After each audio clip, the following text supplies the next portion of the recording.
What's good, locals, and welcome back to the Local Podcast. This is episode 38 of the Local Podcast. You can find our podcast on Audioboom, Apple Podcasts, Google Play, Spotify, and YouTube.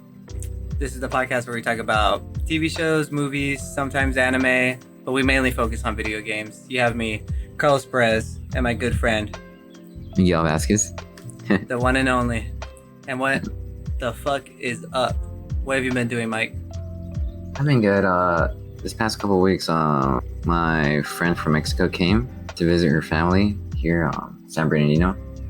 So I've been hanging out a lot with her because Your family. Yeah. Nah.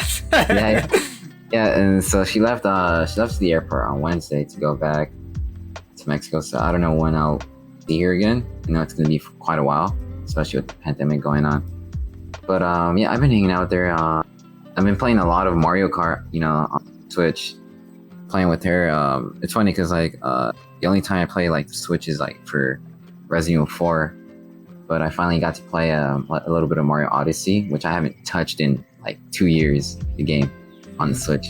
So I got to play with her, and then Mario Kart and a little bit of Cuphead, all on the Switch, and yeah, that's what I've been doing mostly, just hanging out with her. I've been working on. I also got a collaboration with with another fellow artist on Instagram. She has over 21,000 followers. Damn. Her name, her name's Cam Harper.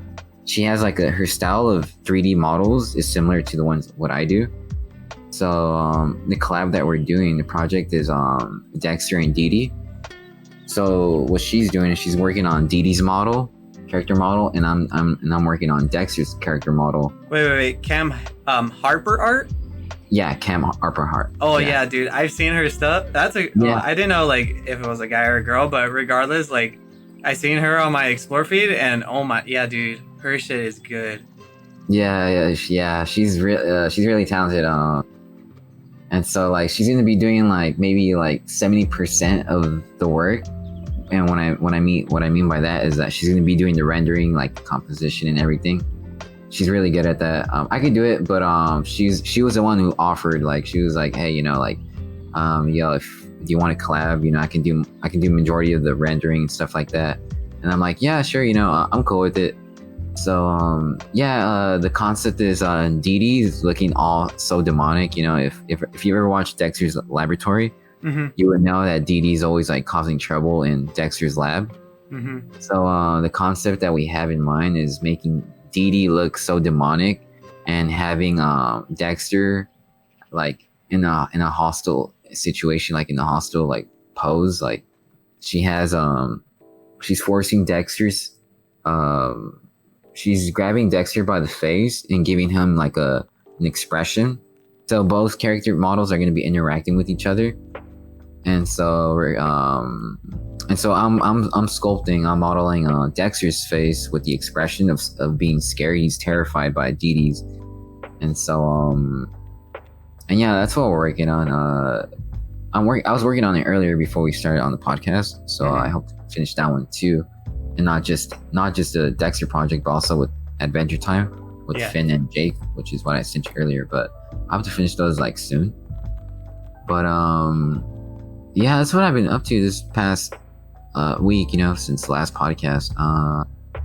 Oh, and of course, my friend, she came over, and of course, me loving PT on the PS4, I played that shit in front of her, and she was playing it.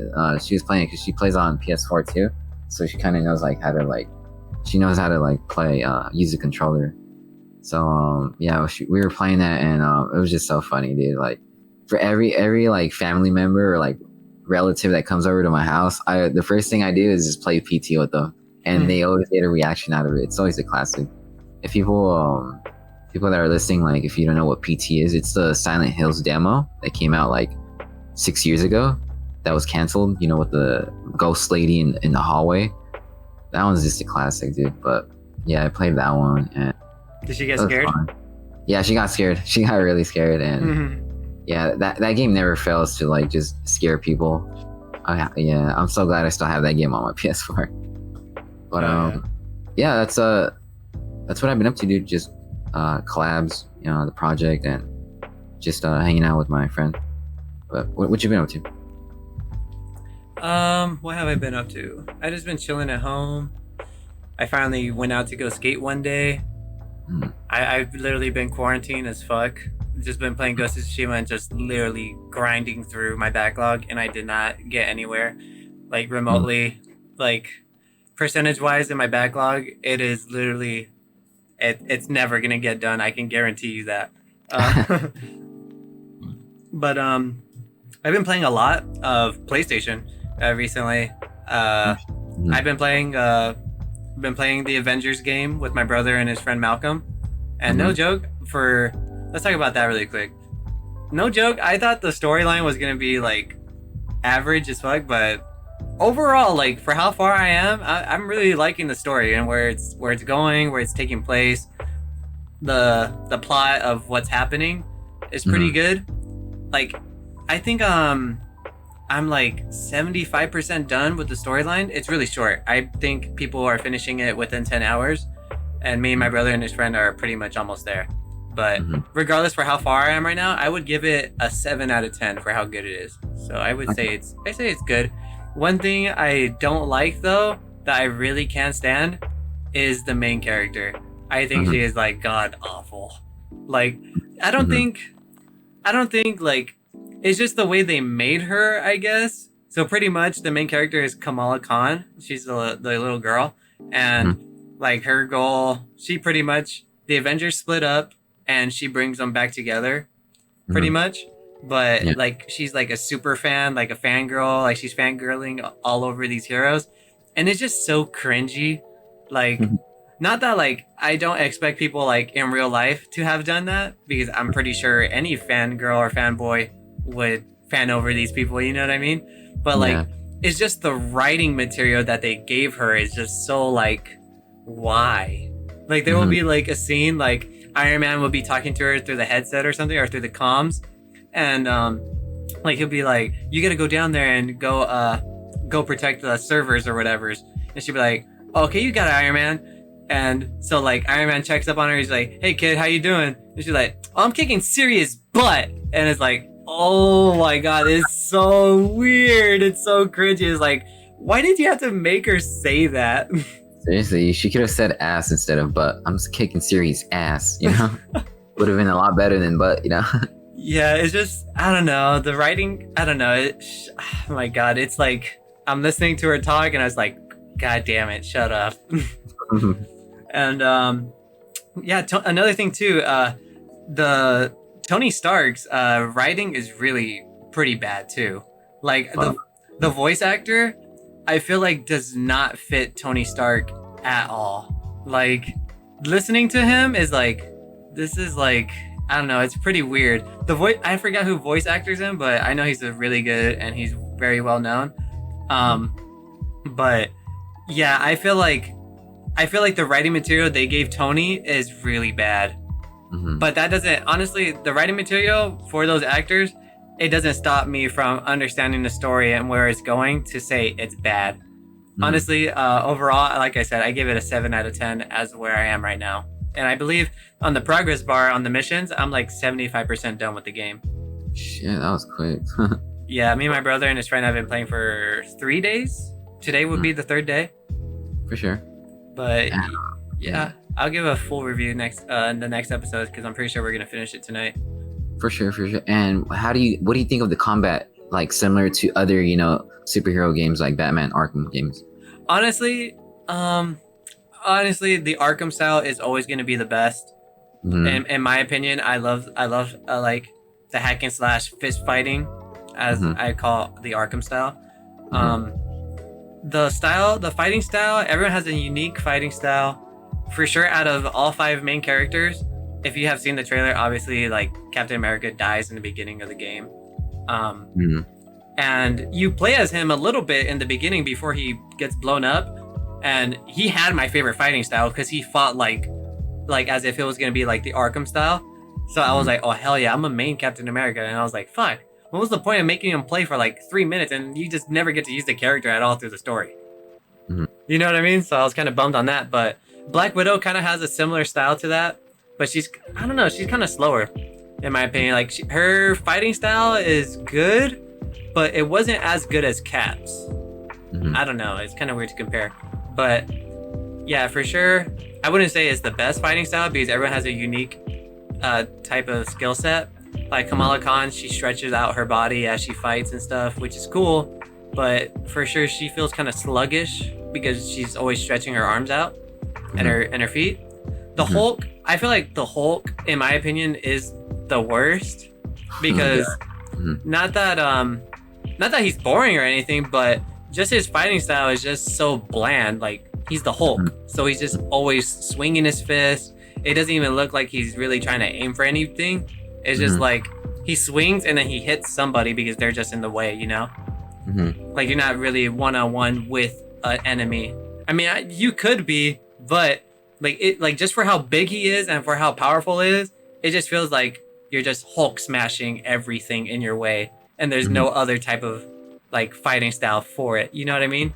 Yeah. Like he's not fast. Like not that he's not fast on the ground, but like you're not gonna be able to do a fist combo quick as fuck like Batman. You know what I mean? Like comparing it to the Arkham style. So that's why I kind of don't like being the Hulk, because I don't like his fighting. He's a cool character, but I just prefer him less over everyone else. You know? I think he would have a tie between him and Kamala Khan, just because I don't like being that character because she has stupid one-liners as she's fighting. Iron Man is pretty cool because you can fly around and you have like all the type of gear and stuff that you can switch around with. So with Iron Man, he has the blasters with his hands, or if you upgrade to a new ability, he has like the laser beam. You can swap between those two. And then I assume, I haven't got it yet, I haven't unlocked it, but there's a rockets tier. So I assume that's like a third tier of power. And pretty much it's so easy to swap through. Like if you want to go from blaster to laser beam or to rockets, all you have to do is just press left or right on the D-pad, and you just equip it like that. So it's really fluent. I like being Iron Man. I would probably list it: Kamala Khan, Hulk, Black Widow, Iron Man, Thor, and then Captain America. I can't say much about Captain America, but I just unlocked Hulk, so just going through his skill set, I really like it. It's pretty fluent because he's just swinging his hammer, and I like swinging the hammer. It's pretty cool. But overall, like I said, overall through the entire game, I'm giving it a 7 out of 10 for where I am in the campaign. I have not done any of the multiplayer stuff, like online multiplayer, like War Strikes. I forgot what they're called, but it literally says that there's a spoiler warning that it recommends you finish the game before you hop into this. So we haven't done that yet, but definitely I'll have something to talk about next week about that. For sure. Overall, I was really iffy about this game ever since like it's showing from E3, and I'm impressed. I'm impressed for what they did. There's some other stuff that I kind of don't know why it's there because I don't even use it, but regardless, I am impressed for what I'm playing, you know, because I thought it was gonna be a complete drag and like a failure, but overall, like I said, it's decent. Would I recommend it? I would not recommend this if you're gonna play by yourself. For sure. Definitely playing with someone else. You cannot play the entire campaign multiplayer. There's literally specific single player missions, but thank God that I'm playing with my brother and his friend, and we're all at the same level, and we don't play without each other pretty much. Like if anything, if we do play without each other, it's literally the single player stuff. But once a multiplayer mission pops up, we all group up together and do that campaign mission together. Okay. And I got a question. Do you guys play on the same screen or like on your own PC and he's playing on his PC on separate systems? When you said that, I got a question. I literally instantly thought, I was like, yeah, you in the back. No, yeah, it's online co-op. So my brother's in his room, I'm in my room. For sure. Okay. Yeah, definitely. That's cool. Yeah, for sure. It's really cool. But regardless, I would not recommend this if you plan on hopping in by yourself. Just for the story, huh? Not even for the story. Don't even hop in for the story. Yeah, I mean, because that's $60 is a lot just for a 10-hour story, in my opinion. When this game is mainly like the story is decent. Don't get me wrong. It's nowhere near bad at all.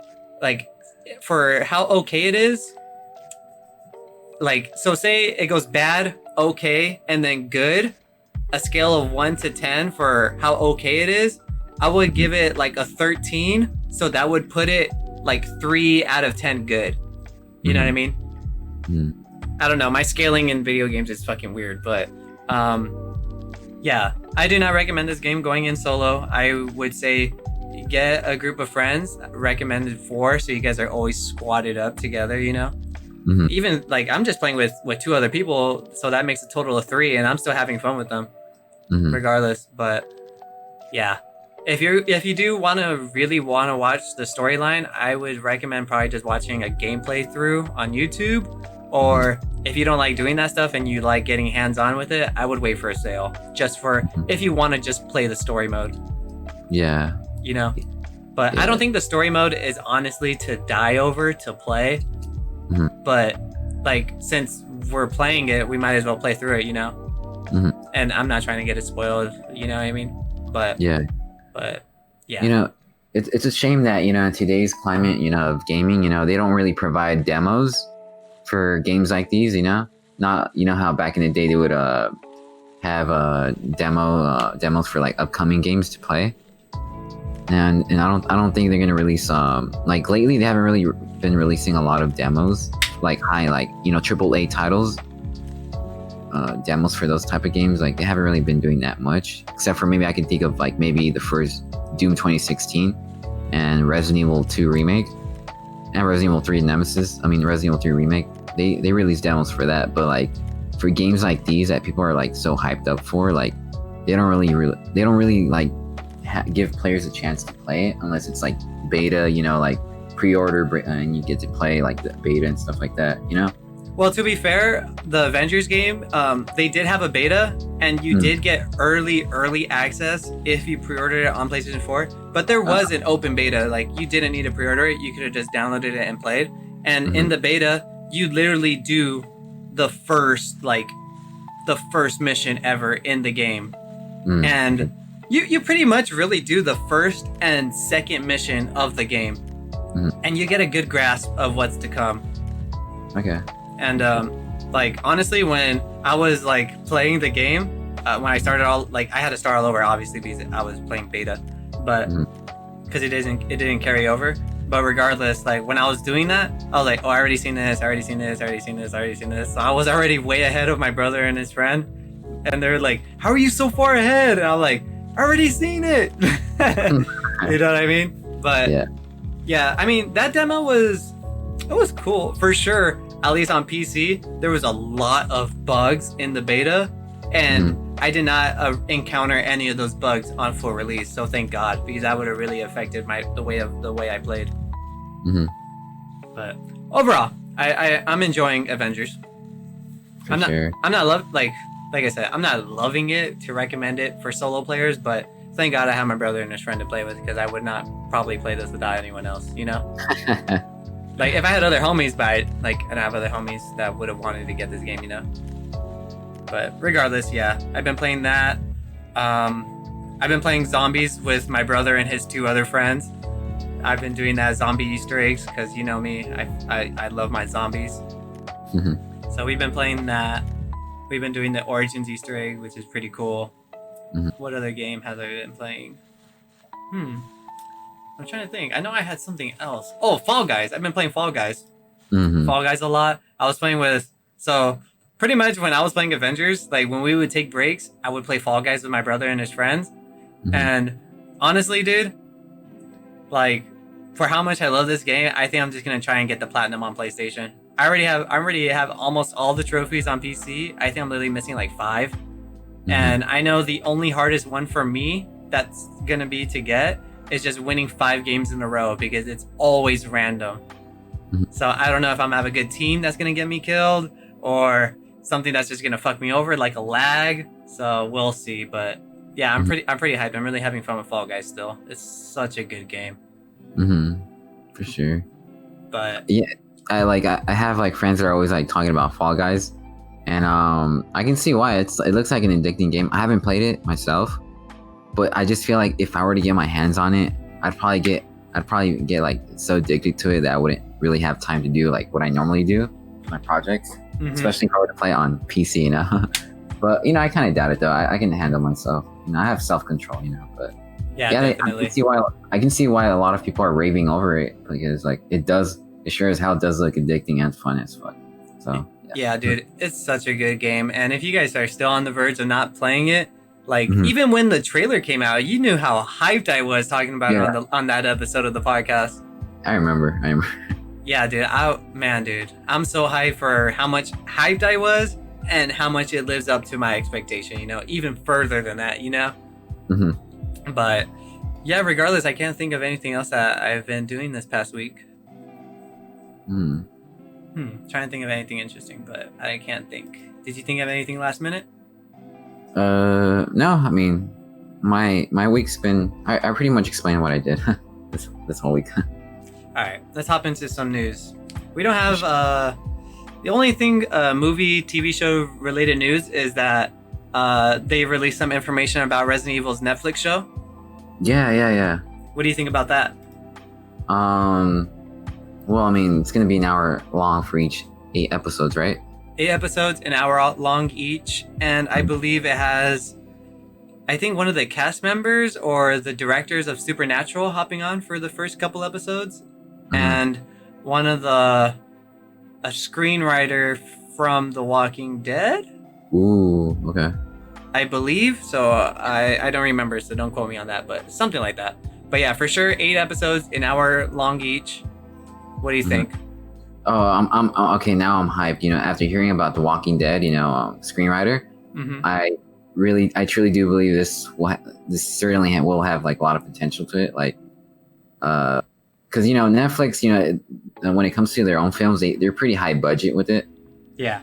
Especially their shows too. Yeah, and then Resident Evil is Resident Evil. Like they're definitely not gonna try to fuck it up, But I mean, I really hope it takes place like either in the mansion, like in the first game of Resident Evil, or like in the RPD department.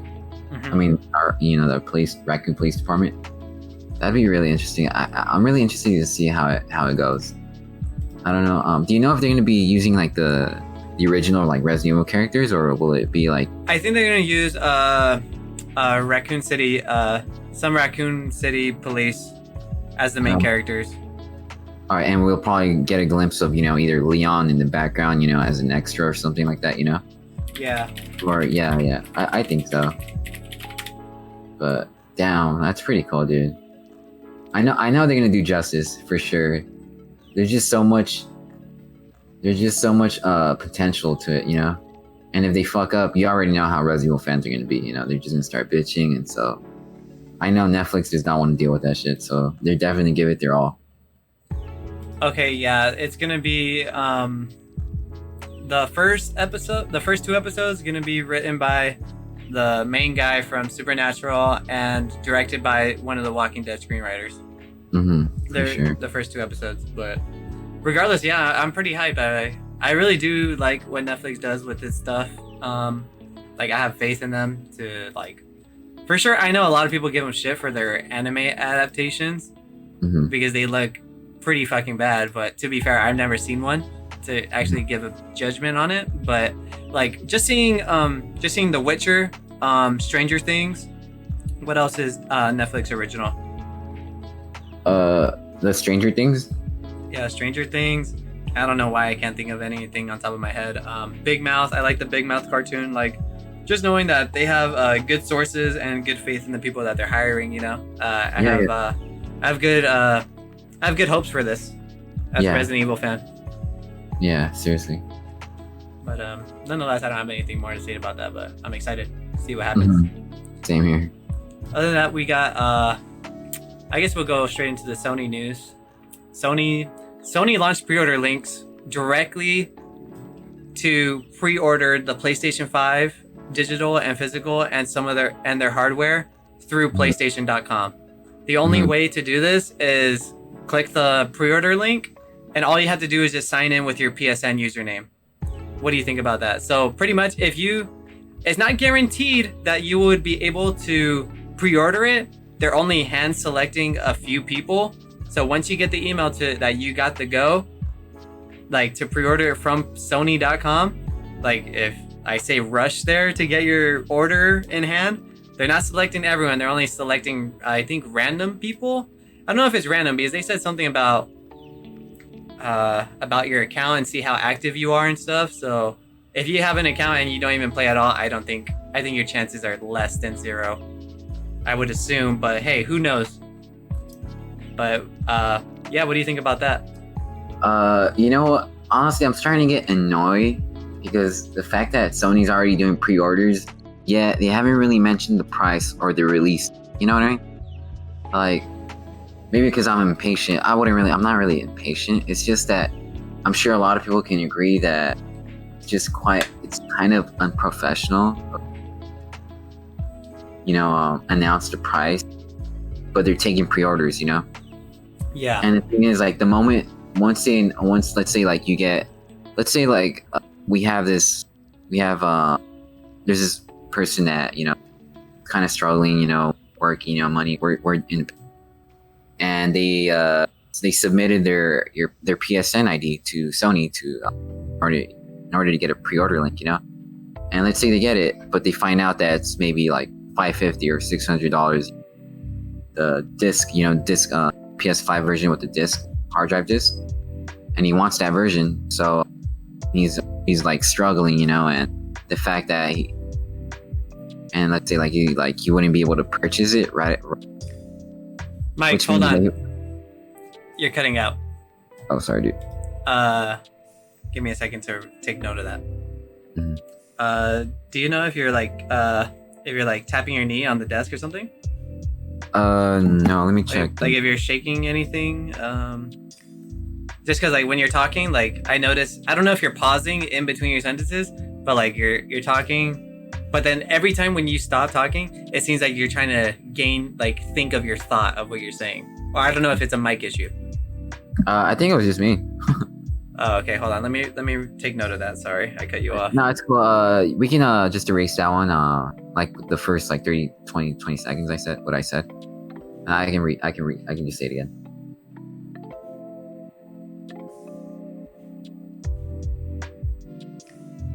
Wait, Carlos. I think my sister's here. Let me just tell her that I'm recording, right? All right.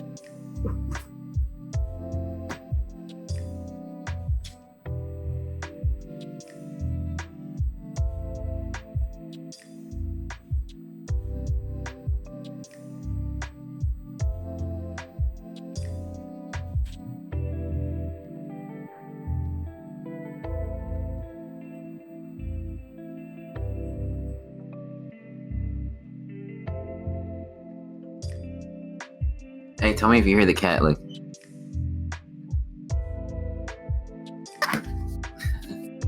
No, I didn't hear it. I'm gonna go pee really quick though, since we're taking this break.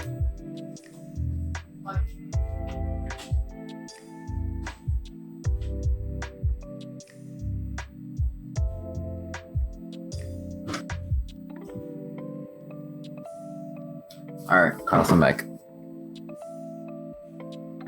Carlos, I'm back. What the fuck is up, dude?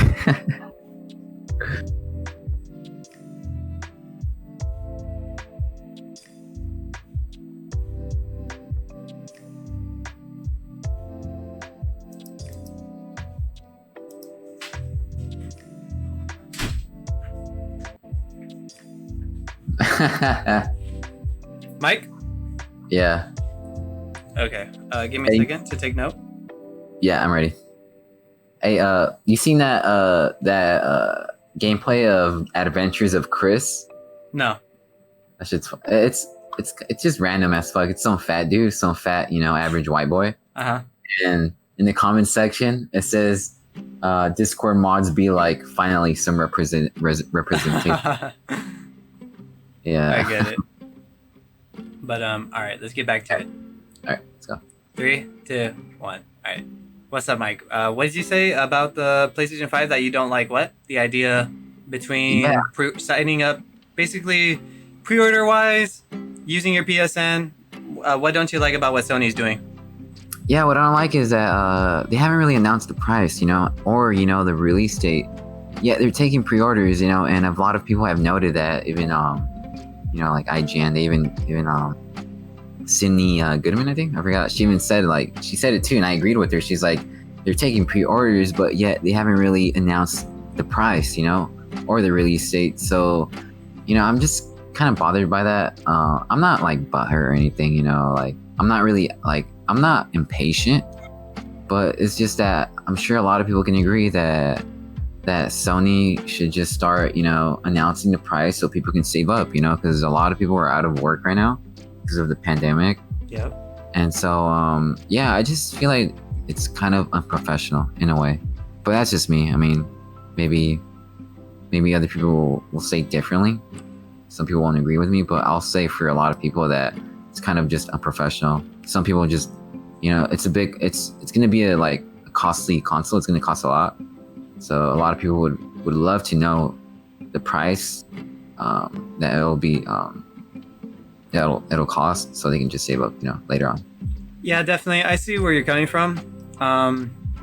It does suck that we still do not have a price, and it's literally the first week of September as we are recording this, September 3rd. Mm-hmm. And that's literally 2 months from now. Mm-hmm. Is November, and at least that's what we're all expecting, right? It says holiday 2020, so we're expecting a November release. A November, or maybe because of COVID, a first week of December release. Still, 2 to 3 months is so close, and we still don't know a price. And for Sony to be asking for people, if you want it day one, if you want it first, if you want to pre-order it first, we are pretty much what they're doing is letting people know. If you want to be first notified and want to be the first person to pre-order your stuff, we are going to be the first people to provide pre-orders, Sony. So pretty much when they send you that email, only Sony is going to be able to sell it. It's not going to go live at Best Buy. It's not going to go live at Target that day. It's only going to go live at Sony. Yeah. You know what I mean? But regardless, I do see what you're saying about that. It's kind of upsetting that we still don't have a price, and they're asking people, or letting people know pretty much. I don't think they were really asking for them to, hey, come put your username over here so you can get notified to get pre-order, so you can pre-order it first, It was just more like if you want it first, this is how to do it. And we are going to be the first website to do pre-orders. You know what I mean? Yeah. But regardless, it is still upsetting that we don't have a price for anything yet, because when you get that pre-order link, you will be able to pre-order 1 console and 2 of every accessories, 2 controllers, 2 chargers, 2 headsets, 2 cameras, 2 remotes, etc., etc. But regardless, it's a little upsetting that we still do not have a price. I really hope that we find pricing out next week. I'm not saying that that's going to happen, but I really do, because then we can finally get that weight off our shoulders. You know what I mean? Yeah. And could you imagine, someone, pre-ordering, they actually get the pre-order link by Sony. And there's still no price? Yeah. And that too. But also, let's say if, you're a struggling, gamer, financially, and they're granted the pre-order link, they get to pre-order, then they find out that the price of the console is a little over their budget. Maybe they got other essentials, other bills to pay and stuff like that during that month for November. How many the month that the PlayStation 5 is supposed to come out, So it'd be cool, to have to know the price before you pre-order, because like I said, a lot of people are struggling right now. So yeah, it's a fishy situation. It kind of sucks. I feel like we never, or at least this is the first generation of a brand new console that I'm actually getting day one, or at least I would like to think that I'm gonna try and get one day one. You know what I mean? Yeah. But going through all this stuff, I never even thought about it, because we were kids and stuff, but now that we're adults, you know what I mean? It's just a lot more fun. But regardless, I know a lot of kids listen to podcasts nowadays, so it's kind of weird to go through that. You know what I mean? Yeah. Going through high school, I didn't save up for a PS3. You know what I mean? Like, Yeah. or like I wasn't keeping up with PS3 news, but Mhm. yeah, I feel like this generation did not have to go through this like this. You know what I mean? In this type of situation, like everyone eager to know a price. Everyone's still doesn't know a release date. Everyone's just so eager to know this information, and I feel like they have the answers, but they just have not said anything. Xbox and PlayStation, even though we're talking about the PlayStation 5 pre-order link, but regardless, I don't know. If you guys want to pre-order, I'm sorry, go. Oh no, I was gonna ask you, how many PSN IDs did you submit? One. I only have one. You know, did David submit too? Oh yeah, David submitted. Yeah. Did you submit? I sent you the link. I did. I saw it on. Yeah, I did. Nice. Yeah. Hopefully, we'll see. Yeah. If I could get my pre-order through Sony, honestly, I wouldn't mind. Yeah. Regardless, like I said, I feel like if it's over $600, that's gonna be an iffy for me. Mm-hmm. But I still might just pull the trigger just because I like would want it. You know what I mean? Yeah. Like I would suffer through the consequences. Like Yeah. you know what I mean? But regardless, I doubt it. You know, I'm still in that state of mind. It's either gonna be lowest $450, highest $600. Yeah. It will not be like in my head. I'm thinking it can't be $650. You know what I mean? Or $699. It can't, you know, especially with the new NVIDIA GPUs coming out. We'll talk about that later, but I mean, you know, the new GPUs are just a lot cheap, you know, and you can just instead buy that instead of a PS5, you know. Definitely. But yeah, regardless, if you guys don't know, you guys can sign up for a pre-order link that Sony will send you just by simply registering your PSN username, and they'll send you an email. So once you get that email, you better be quick. And I hopefully assume that before they send out these emails to be able to pre-order it, they will announce pricing and a release date. You know what I mean? They got to. I mean, why would they send a pre-order link and be like, surprise, there's the price? You know what I mean? Seriously. Like that would be really bad. Like I doubt they would do that, but it wouldn't surprise me. That would be a bad PR marketing, you know? Definitely. That would give Sony a really bad image right there. Just surprising, you know, pre-order people that pre-ordered, you know, with the price, surprising them, like that would just be really bad. Yeah, definitely. But regardless, that's all. Is that you got anything left to say? Last minute thoughts? No, that's about it, man.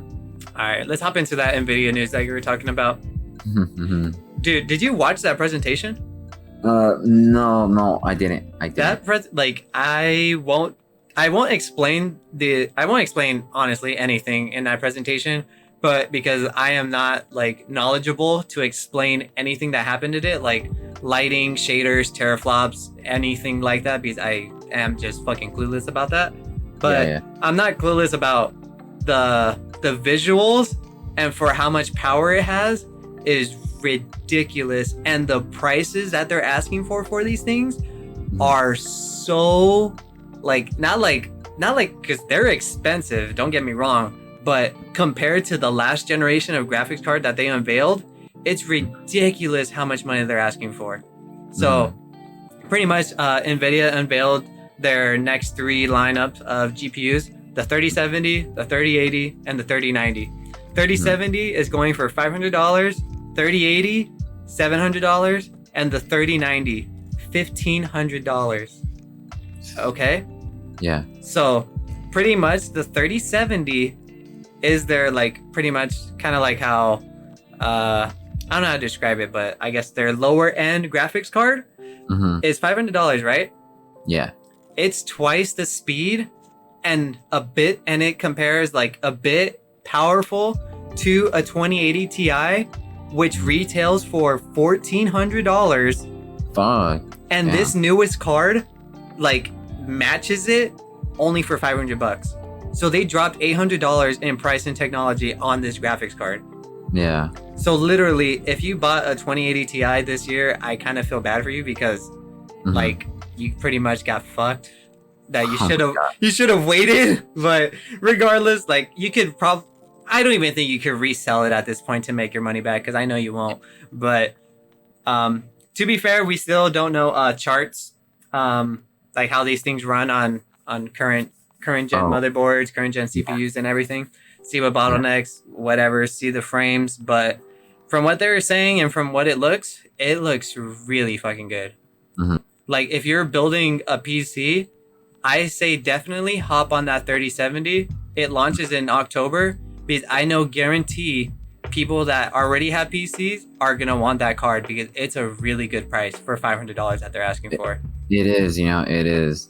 It's and really with the new next gen consoles coming up, that's just gonna come in handy, especially for people that would rather play on PC than buy the new generation consoles. They can just hop over to the PC side and get themselves like a pretty nice GPU for a reasonable price, Yeah, definitely. It's really good. Like I was amazed when they were talking about charts and stuff, and I was seeing what they were talking about. Like, wow, it's nice, dude. It's nice to see that, like, seeing something that costs so much and they were able to drop the price that much. It's like, wow. Like literally $500 compared to $1,300 the day of the last generation of graphics card. That's crazy to me, Yeah. And so for even the 3080 for $700, it's 4 times as strong as the 2080 Ti, and it's still cheaper than the 2080 Ti that what it retailed for. Yeah. Dude, that just amazes me. It's like, wow. Like just the pricing wise, how they got to that price. Obviously, technology develops fast. I don't know the right words I'm trying to say, but technology kind of gets outdated quick, and it becomes cheaper to develop. Yeah. But regardless, for the prices, it's like, damn, to like something 4 times stronger that costed $1,200, costing almost less than half. Well, I mean, less than half, almost half. Amazes me, Yeah. And I forgot what GPU do you have? I have the 1080 Ti. 1080 Ti for you. Was that from 2 years ago or last year? It was I think 4 years ago. Damn. 4 years ago, 4 to 3 years ago. I don't remember. It was either 16 or 17. It's when I got my graphics card. But and you're still rocking it, huh? Yeah, definitely. It's not showing age, honestly. Like I could still be fine with it, but I do want to upgrade to this generation of graphics cards, because this is exactly what I was waiting for. A good price and something stronger than what I got right now.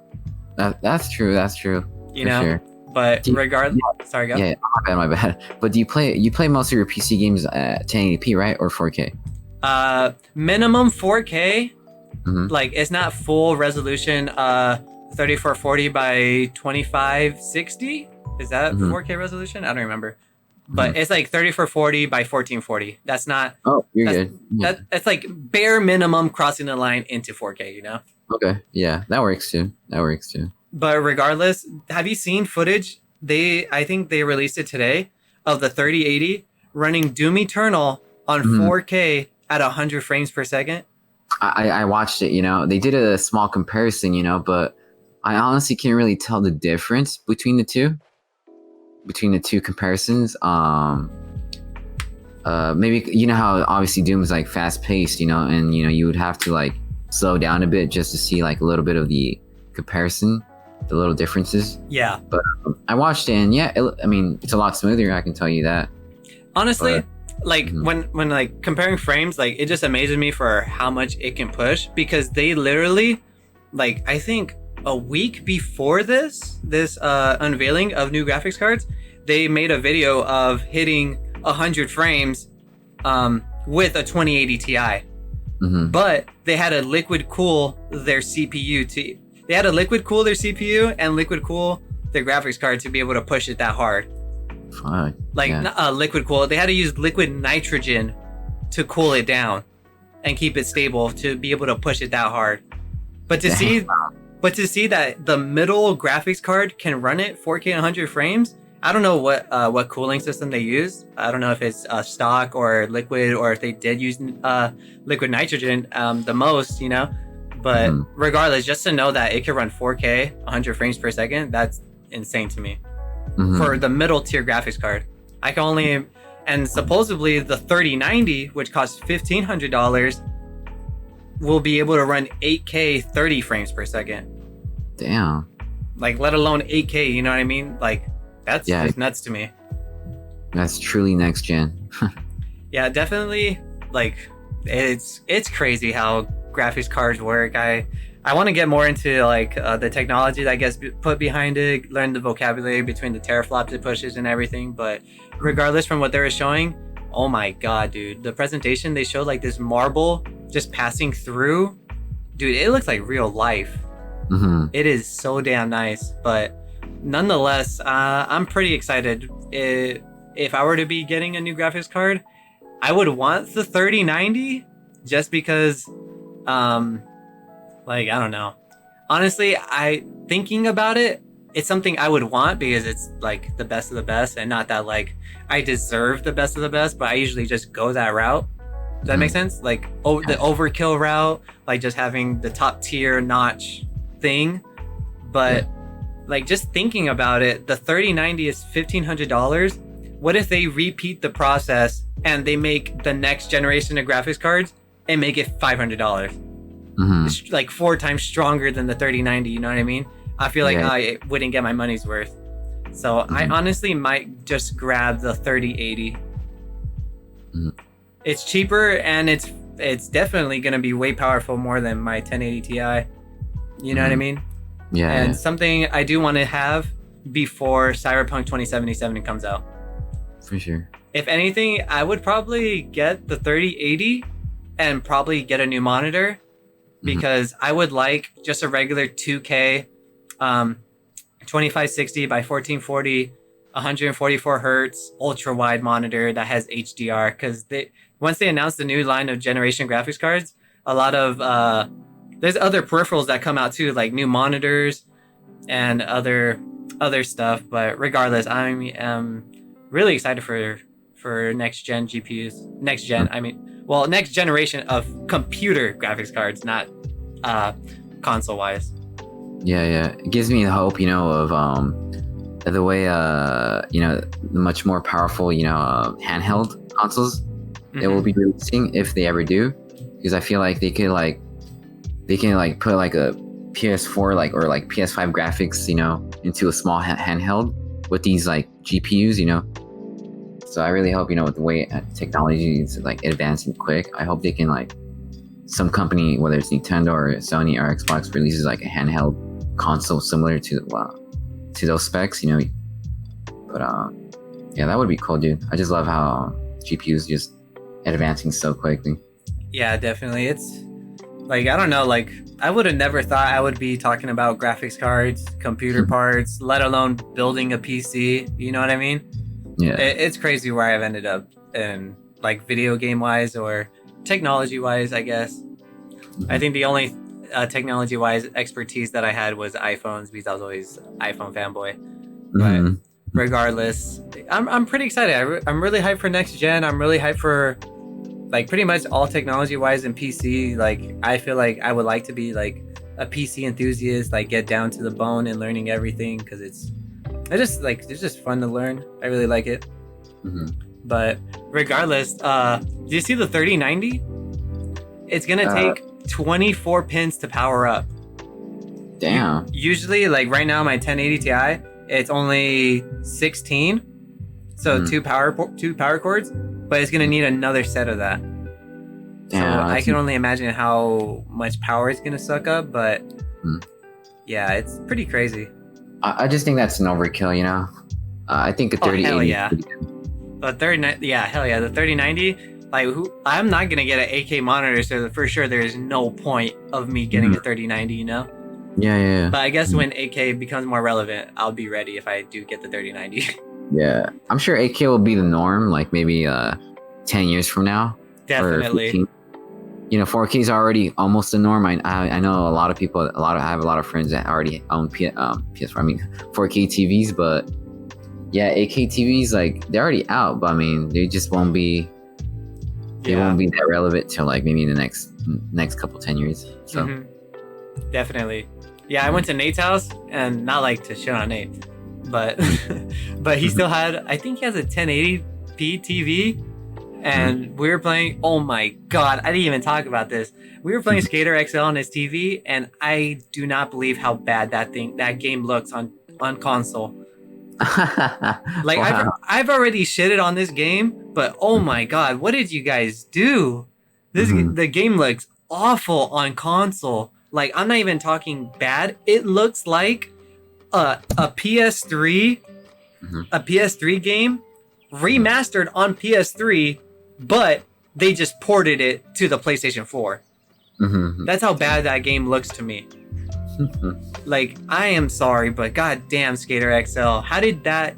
Oh my god, it just triggers me because I'm thinking in a state of mind of a video game, but I know it's targeted for skateboarders, but the price they're asking for and them not clarifying, saying that this game is made for skateboarders, like, don't expect anything, I feel like I will give them some slack. But that the point that they did it, like, it triggers me so hard. God damn it.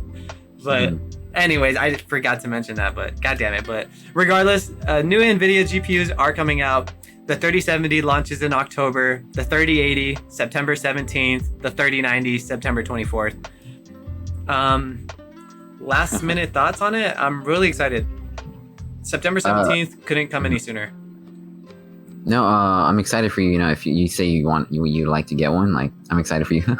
Yeah, definitely. It would be my first water cool PC part, because this is exactly what I was waiting for. I was waiting for new graphics cards so I could get my water cooling kit and I could water cool my PC. And I've been wanting to water cool my stuff, but I literally been waiting for the right thing to do it. And honestly, this card is definitely gonna help me. Sure. Not help me, but it will definitely be worth water cooling, so I don't have to, like. Overall, I'm just excited. It's gonna cost a lot, so I better start saving. I better get back to work, save up some money, and yeah, I'm so excited for this graphics card lineup. Are you getting it on day one, or get it after the new consoles? It depends, dude. Honestly, like, whatever PlayStation does. Like, you already know me, I'm not getting an Xbox just because I can play their games on PC, and yeah, they hashtag not a fanboy, they don't got any games, but seriously, like, imagine, like, because remember I said at one point I was gonna get the Xbox day one just because of video game enthusiasts, you know what I mean? Like, I would like to have all of them, but like, just because that's out of the question, I feel like I might have room for the, like, both the GPU and the console, you know what I mean? Yeah. But think, like, when I made my list for water cooling parts, it's expensive. So now I have to choose between 3080 and the PlayStation 5, and I know, guarantee, they both will sell out. True. If anything, I know, I mean, regardless, I know the PlayStation 5 won't be gone forever, and I know the 3080 won't be gone forever. They will restock, but I will probably have to wait till, like, February. Honestly. Like, what do you think? What do you think about selling out? The GPU over the console? Overall, just like PlayStation 5 or graphics card, you know what I mean? Like, what do you think your estimated time window for restocks for selling out? Do you think... Well, regardless, let's start this. Do you think the PlayStation 5 will sell out everywhere? I'm sure it will, dude, because they are limited. You know, that's why they're doing the pre-orders, the special pre-order link. Yeah. So yeah, they're gonna sell out quick. Okay, for sure. I know even people with because I follow a lot of tech YouTubers, and I follow this guy called Jay's 2 Cents, and he says for sure be ready for pre-orders, because he knows that they sell out, and they always sell out. I don't know about the 3090 selling out, because it's a lot, but he said that he has seen the highest end graphics cards always sell out. And I know for sure, because of the prices and the power that they're putting, these cards will sell out, and I do not want to buy them for retailing price. Because I remember I got my graphics card, my 1080 Ti, like, I think the week it came out, actually, and I think it was about $750, and I remember seeing resellers selling it for like $1,100, And then even when Bitcoin blew up that year, my card was selling for like $2,100, and it retailed for $700. You know. Yeah. And I never seen it go back down. But regardless, I don't know, dude. I have to wait and see what PS5 does. Like, if it's $650, I would rather get my 3080. To be honest, I could wait playing Spider-Man on. Fuck, I don't even know if I could actually wait. No, I'm kidding. But regardless, yeah, I'm really stoked. I can't wait. I gotta save up. Yeah. You know. But yeah. Regardless, yeah. Those graphics cards, if you're into PCs, if you're not into PCs and you were looking into building one, I honestly say this is the time. Not that this is like the wrong time, but at least if you want to start going that route into building a computer, definitely get that 3070 when it launches in October.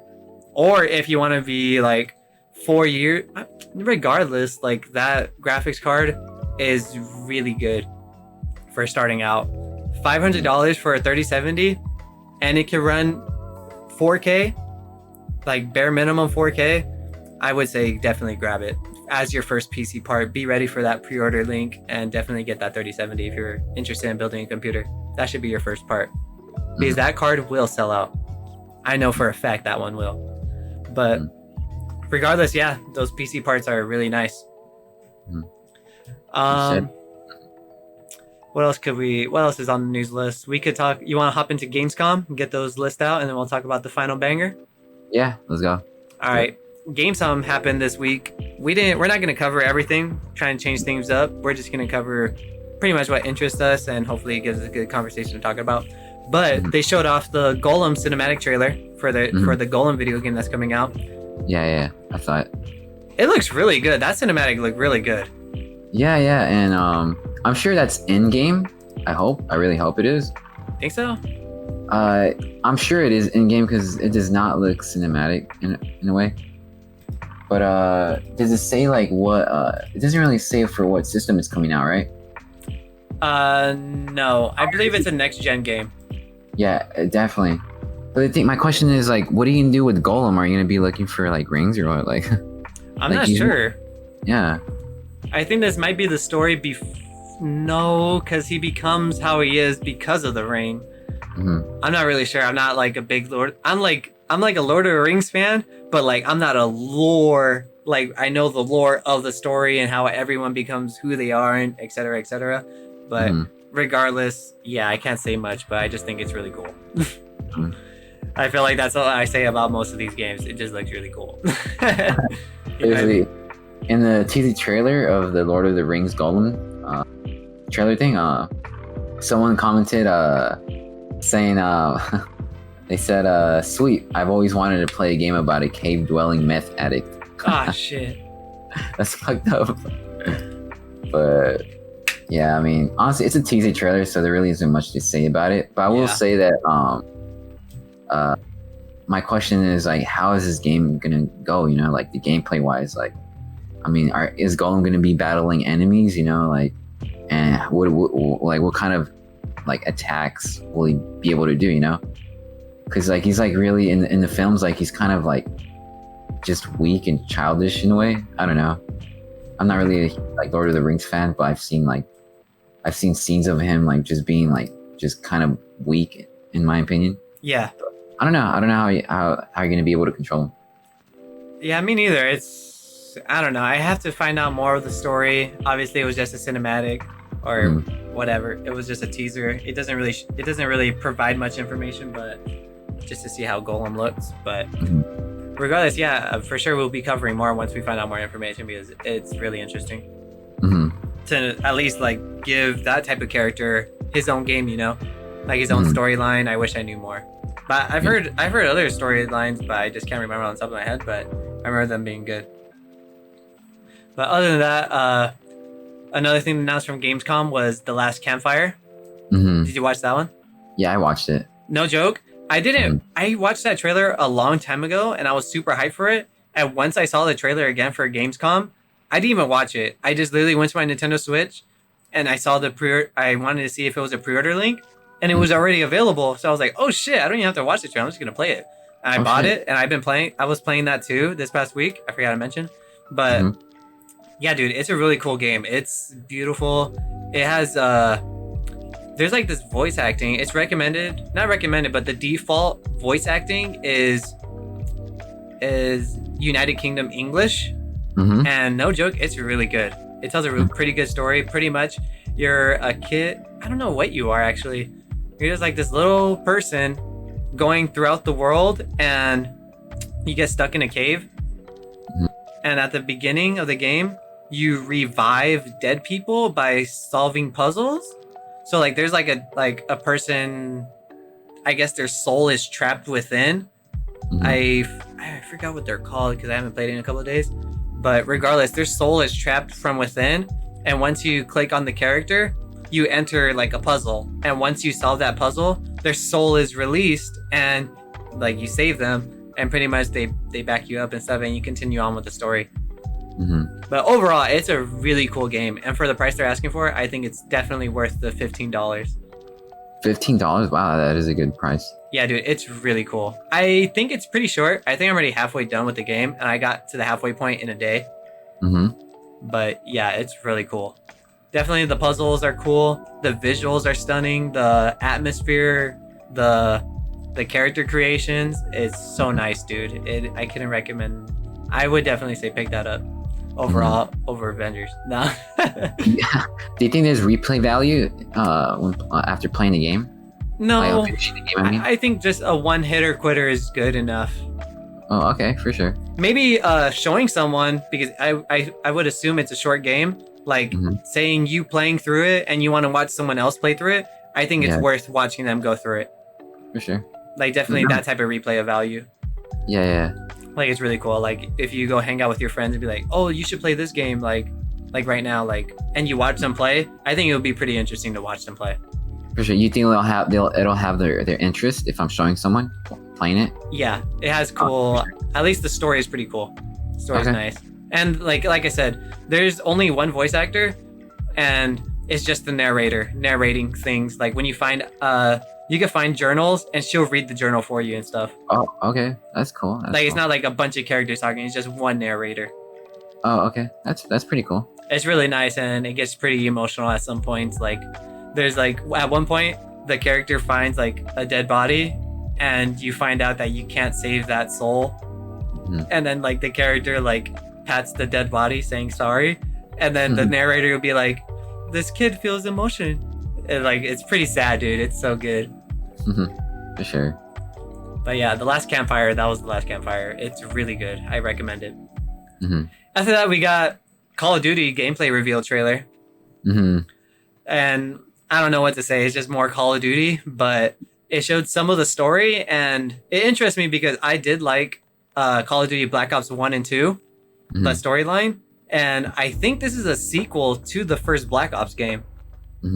So I'm pretty intrigued in that, but I don't know. I can't really say much because, like I said, it's just more Call of Duty. You know what I mean? If you do not realize that all Call of Duties are the same, then I don't know what to tell you. You know what I mean? Yeah. The fact that it's like during the Cold War is just really, really cool. Like, I'm not really a huge Call of Duty fan. Like, I have the last Call of Duty game I played was Modern Warfare 3, back when I first got my PS3. So like, the fact that it's like taking place during the Cold War is pretty damn cool. Because I don't think the U.S. and Russia at the time, I don't think they won a war, or Soviet Union. I don't think they did go to war back during the Cold War. But the fact that in this game they're making it seem like they are going to war against them, right? So yeah, something like that. I could be wrong. Undercover spy. Yeah, I'm not I don't know much about U.S. history like when it comes to wars, but like it seems that way. But I'm really digging the concept, especially with Ronald Reagan. He agrees to like committing war crimes in a way. I read about that somewhere online, that he actually makes you commit war crimes in a way. But that's pretty cool though. I'm really digging the trailer though. Yeah, and the graphics look splendid. They look awesome. Yeah, they showed off PlayStation 5 in-game gameplay. So that was pretty neat too. Mm-hmm. But regardless, I didn't see any zombies, but someone confirmed zombies on Twitter, but I don't know if it's true. And if it does have zombies, then you already know. I'm gonna get it. I love zombies. But I don't know the whole storyline because obviously it goes from World at War, Call of Duty Black Ops, Call of Duty Black Ops 2, Call of Duty Black Ops 3, Black Ops 4, and then this is Black Ops Cold War. So I don't know the storyline of Black Ops 4. I have all the zombie maps, but I never did any of the Easter eggs, let alone did I watch any steps on how to do it. But regardless, yeah, if it has zombies, I can't wait. I'm so excited. Just playing through Origins right now with my brother and his friends. It's so good. I love zombies. Oh, I also did my first raid on Destiny 2. And it's kind of like zombies Easter egg steps. But if I were to compare the two, I think Destiny 2 raids are way easier than Call of Duty zombie Easter eggs. Yeah. Yeah, so it was pretty easy playing through it, but I thought that was fun to mention because I never played a Destiny raid or whatever. I can't wait to do more. I've been playing Destiny 2 a lot with my homies. But regardless, we're getting sidetracked. After that, Call of Duty Cold War gameplay reveal trailer from in-game PlayStation 5 engine. Other than that, we got Doom Eternal's Ancient Gods gameplay was shown off. Did you watch that, or you just kept away from it from spoilers? No, I watched it. Okay. But it's an expansion pack, huh? Yeah, it's DLC. For sure. It comes out October 20th, and I don't know. It's just more Doom to me. It looks really cool. The way Doom Eternal ended, I can't see how they would just add more. Yeah. But I could kind of see where it's going, but the way Doom Eternal ended, it didn't seem like there was going to be a sequel. Okay, maybe these DLCs are going to make it seem like there is going to be more. But regardless, more Doom, cool. Yeah. I can't wait. There's some... Well, I won't say much because I don't want to spoil it for you, but... Yeah, it looks really cool. I can't wait. After that, we got Lego Star Wars, the Skywalker Saga gameplay trailer. For how much I love Star Wars, oh man, I can't wait for this Lego game. I've always loved Lego Star Wars games ever since the PlayStation 2.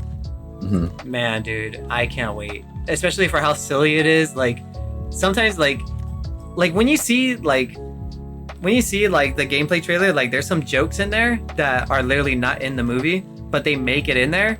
It doesn't feel corny at all. It just feels fluent. It just feels like Lego. You know what I mean? Yeah. Like Lego Star Wars, like Lego funny. Does that make sense?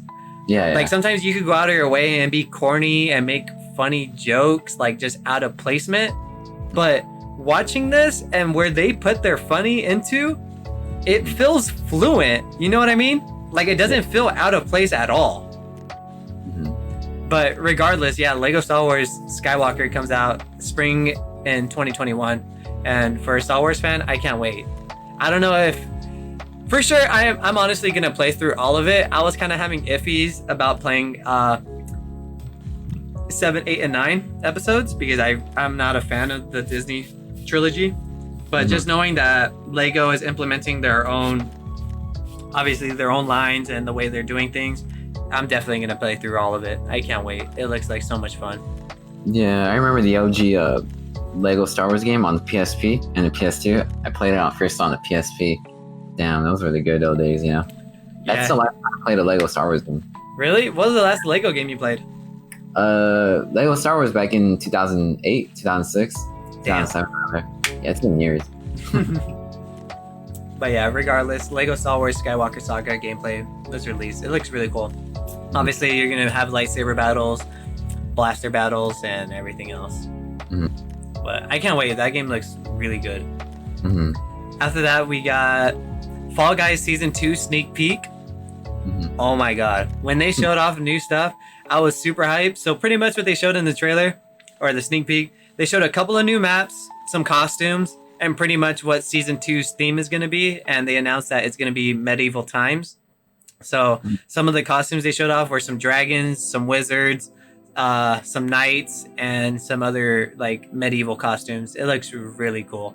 and I can't wait. Like the new maps are themed to medieval, so there's a bunch of wooden blocks, a bunch of wood, a bunch of castles. It looks so dope. Like a bunch of malices, like the stick. I think that's what a malice is, like the stick with the ball and the horns on it, or the thorns on it, right? Yeah. Yeah, it looks really cool. One thing I kind of don't like from what they're doing is that they're kind of just reamping some game modes instead of implementing new game modes. You know what I mean? Like I can understand, like, yeah, let's reamp a new version to make it fit this theme. Like, oh, okay, cool. But I don't want all of the game modes to be like that. You know what I mean? Yeah, So pretty much in Fall Guys, at least right now, the season that we have right now, there's a ring game. In teams. You're split up in 3 teams, and whatever team hops through the most gets to qualify. Whatever team has the least points gets disqualified. So all you have to do is just hop through rings, and you get 1 point. There's a golden ring. It grants you 5 points. Every point you get gets added up for your team. So there's a red, blue, and yellow. Red could have 30, blue could have 20, yellow could have 10. So obviously 10 is going to get disqualified. And all you do is just run around and hop through rings. And this one, what they showed off was a map that has ramps, and you can move the ramps, which is a new implement, but you're still hopping through rings. So I kind of don't like that idea. And there's like another game mode. They didn't show it off, like gameplay of it, but there was like an image of it where it's another egg game. And right now there's an egg game. Same thing.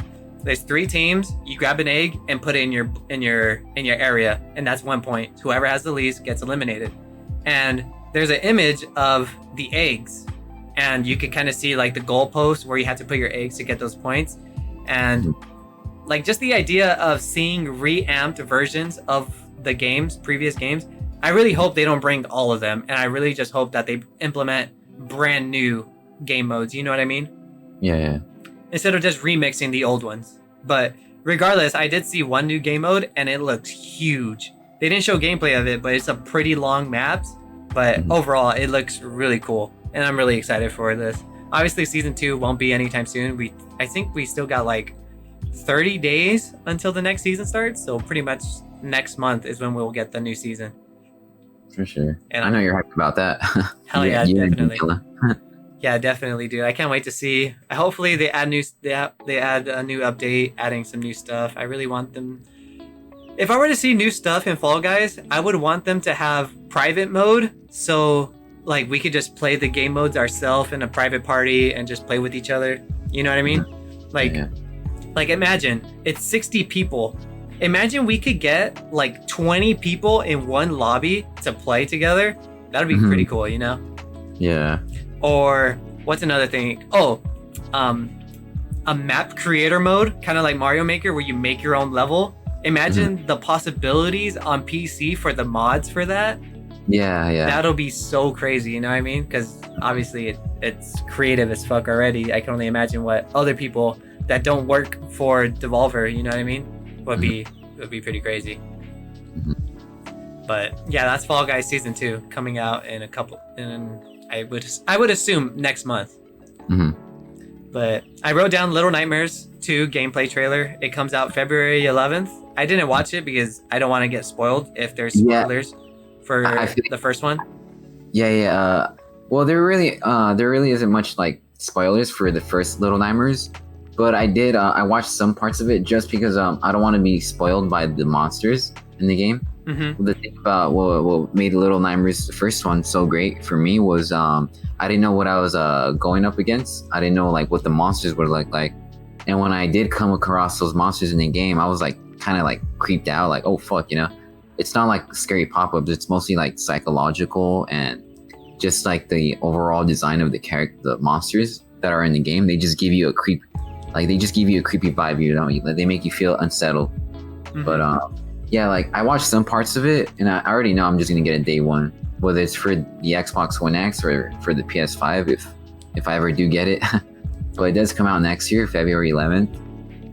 It's definitely day one for me, just because like I'm a huge fan of the first one, and the art style and the atmosphere in the game is just so perfect. It really just immerses you into the game. But the gameplay trailer really hyped me up. I skipped some parts. I mostly skipped the parts where some of the monsters come out, just because I don't want to take a good look at the monsters and be like, oh, that's what I'm going to be dealing with, you know.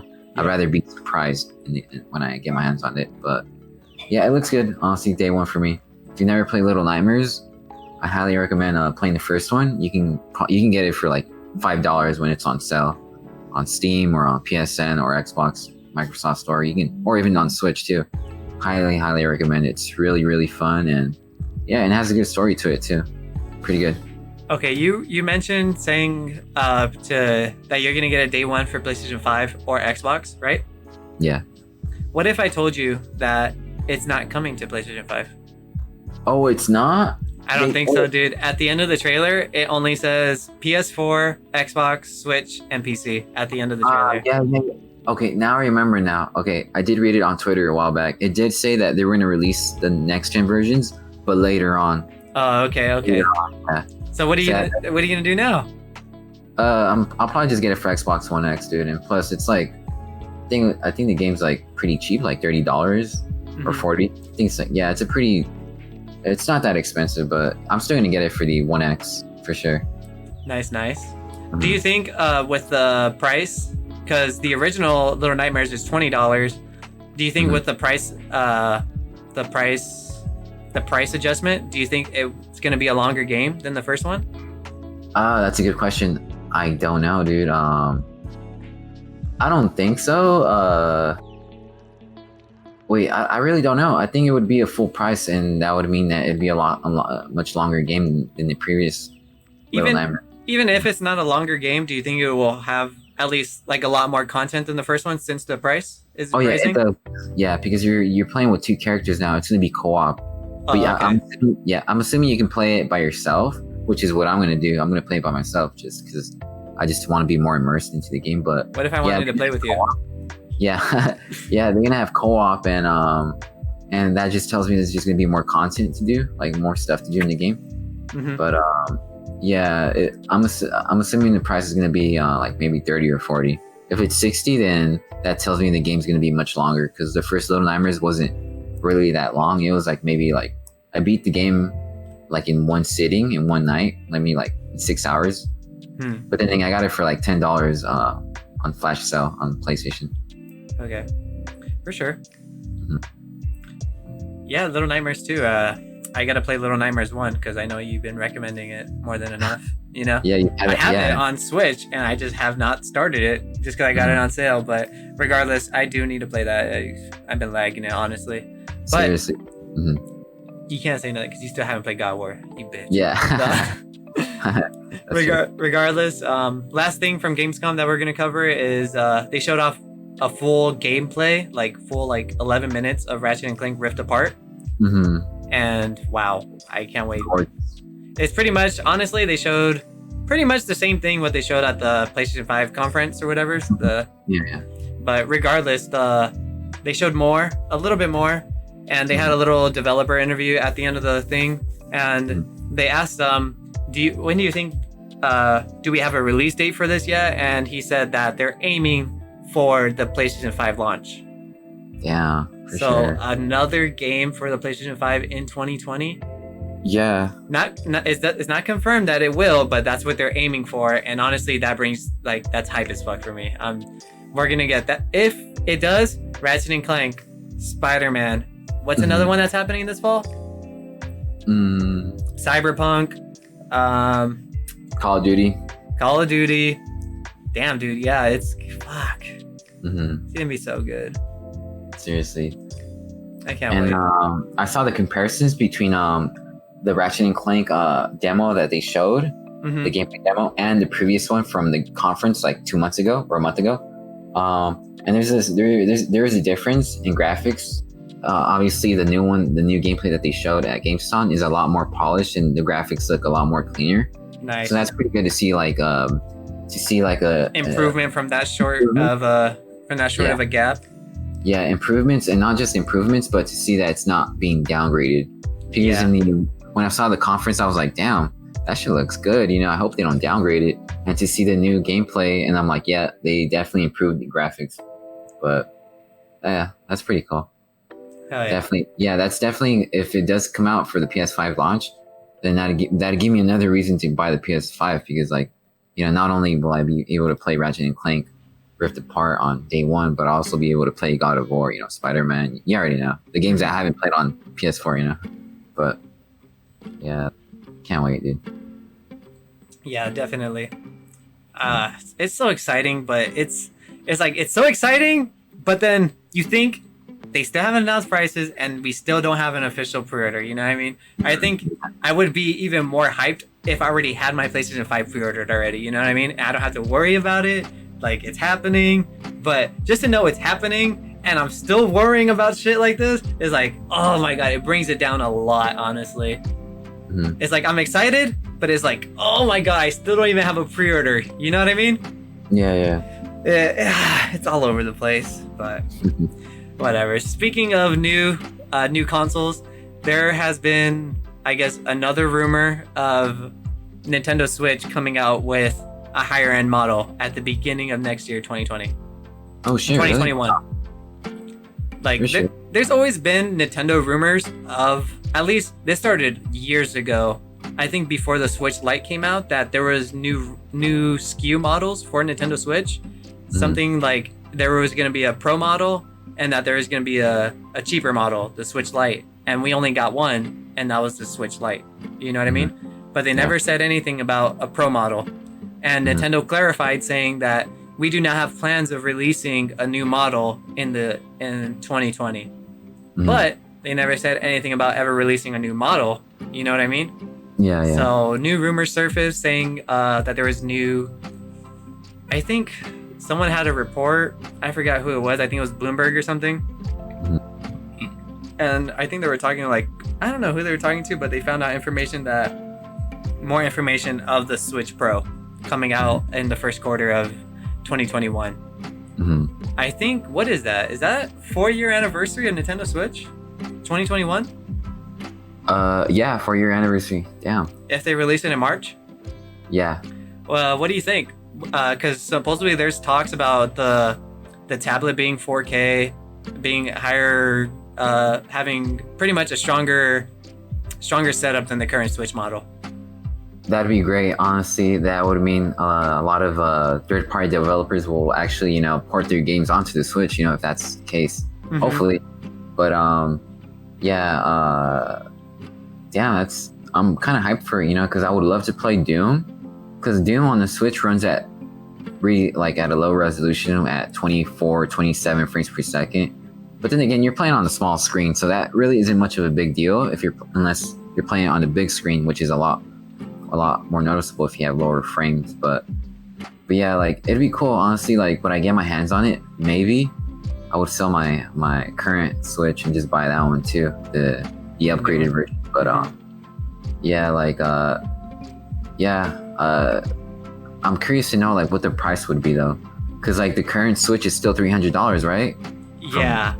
Yeah, dude. Like it's been 4 years and they have not lowered the original price, you know. But to be fair, Nintendo's not about that life. Nintendo does not do sales on their consoles. They should be though, because like honestly, PS4, like I think when like within the first 3 years of PS4's life, like when the PS4 was out, like within the 3 years, I think they lowered the price to $50, like or $100 less, $50 less. I don't know, but yeah, Switch can't really do that. I mean, I don't know, man. Like it's Nintendo. Like we always say about Nintendo, they love money and they hate it at the same time. If anything, if they do come out with a Pro model, I doubt they would put the original Switch on sale. I feel like they'll keep it. They'll keep the Switch Lite, $200. They'll keep the Switch model, currently $300. And if they do come out with a Pro, I feel like they'll charge $500. If it's 4K. Yeah. And honestly, with like I said, technology evolves every day. Like look at the 3070. It's double the power or like twice as fast as the 2080 Ti. Like it compares to it. That was a $1,300 card and they're selling this part for $500. You know what I mean? And just to be surprised, like it wouldn't surprise me if Nintendo got that type of power in that type of tablet. But to be fair, like for this type of technology to be in it to run 4K or something, what do you think about like their screen size? Like, do you think for how big these parts are going to be, they're going to have to upgrade the screen size, or do you think they're going to still try and compact it in that tiny little screen so your Joy-Cons can fit? Maybe a little bigger. Who knows? Honestly, I do wish the Switch's screen was a bit bigger, even though it's pretty damn big. Yeah. But if like you say, like if it's gonna be running at 4K at the reported resolution, like if they're saying it's gonna be running at 4K, I just feel like that's kind of an overkill. 2K would be cool, but 4K is kind of an overkill for a small screen. Like I have like a 14-inch tablet. It runs at 4K, but even that, like I can't even really tell. Like I can see it's a lot, clearer, but I mean, compared to like a Switch is a screen, and compared to my laptop, I mean, there's a huge difference. Like you won't be able to tell the difference between 4K and 2K on a small screen. So I think they would have it at 2K, and yeah, I just hope the games run better, at 60 frames per second, like they're supposed to be played, Yeah. But yeah, just if anything, I would say if I were to like build like a reamp version, like a pro model of the Switch, I would probably make it the screen size a little bit bigger, but obviously the Joy-Cons won't fit it because anything bigger than the screen size you have now, the Joy-Cons aren't gonna fit. You know what I mean? that's true. Either they make a weird slider that your Joy-Cons do fit on it, but obviously the screen is gonna be bigger, so there's gonna be like that little edge gap on top or whatever. Yeah. Or they make the screen size bigger, but they don't have those sliders on the side, and they just have like a clamp, or like they make a clamp for the Joy-Cons and you hold it on the bottom. Yeah. Does that make sense? I don't know. They gotta have like a weird controller update or some shit. Or maybe, who knows, maybe they'll just keep the same screen size and then they just make it a 2K version. You know what I mean? 2K version, 60 hertz, so everything runs at a higher frame rate too, But we'll see. Like I said, they're just Switch rumors. These rumors always speculate all the time, Yeah. But to be fair, nonetheless, today is Mario's 35th anniversary as we are recording this September 3rd. And we had a surprise Nintendo Direct of Mario 35th anniversary. And these were rumors, and these rumors became true. Well, let's just start from the list. We'll save, I guess, the best for last. First of all, they showed off a Mario game. I think it's called Super Mario 35. And it's a Mario Battle Royale. And it's available October 1st till March 2021. Pretty much in this Mario game, it's original Mario. You're pretty much try to be the last one standing as you would in a Battle Royale. And what you do is you play the game and you just constantly side-scrolling, defeating enemies and powering up. As you defeat enemies, you send those enemies to somebody else and vice versa. As someone defeats enemies, they'll send them to you.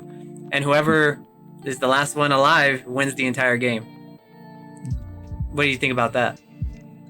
It's pretty good, dude. I'm not really a huge Mario fan, even though I love playing Mario Kart, but that's pretty good, for huge Mario fans. I'm sure you're gonna get your hands on it. Yeah, hell yeah. It's free to play, so why wouldn't I, For sure. At least free to play for online membership owners. Yeah, for sure. I'd probably play it too. Yeah, dude, it'll be definitely fun to hop in that. But I was super excited when I saw that. I was like, no way, Mario Battle Royale? Let's get it. October 1st, I'm pretty hyped. After that, they showed off Mario Kart Live Home Circuit. I know since you like Mario Kart, I want to hear your impressions on that. What did you think? Yeah, I watched it. It's like with the realistic graphics, right? Or something like that. So Mario Kart Live Home Circuit is a brand new Mario Kart game, but it has a Mario Kart toy, like an RC car, and you're controlling the car with your Nintendo Switch. As your Nintendo Switch, the Mario Kart toy has a built-in camera, kind of like a webcam.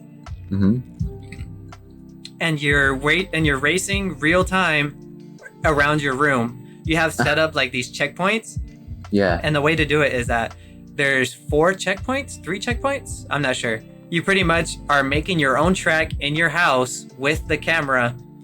And so the first checkpoint you go through, that's your start. You go through the second, you go through the third, and as you come back from behind that first checkpoint, that's your finish line. Obviously, you start where you finish. You finish where you start. Sorry. And I'm watching it, and holy shit, that does look really fun to play that anywhere, you know. Yeah, dude, and it's pretty cool. So obviously, you can make your own ramps because it's real time. So anything you put in the way, you're gonna have to go up and over, go through like a tunnel if you make like a little tunnel for it and everything. So it's pretty hype. I don't know what the limit will be, if there is a limit. But regardless, like imagine taking this to a skate park. Yeah. Or playing outside in the street. Obviously, like watch out for cars. But like imagine just playing outside with it seems interesting, you know? Yeah. It doesn't show a version of it being played docked, but regardless, I love Nintendo and their imagination because goddamn, it seems so limitless, honestly. Yeah. Like who would have thought they would make something like this? Let alone like think of the possibilities like peripherals wise, because there's a the Mario character in his Mario Kart, so that's obviously gonna be the first peripheral you would have to get to play this game, because I assume you can't play this game without it.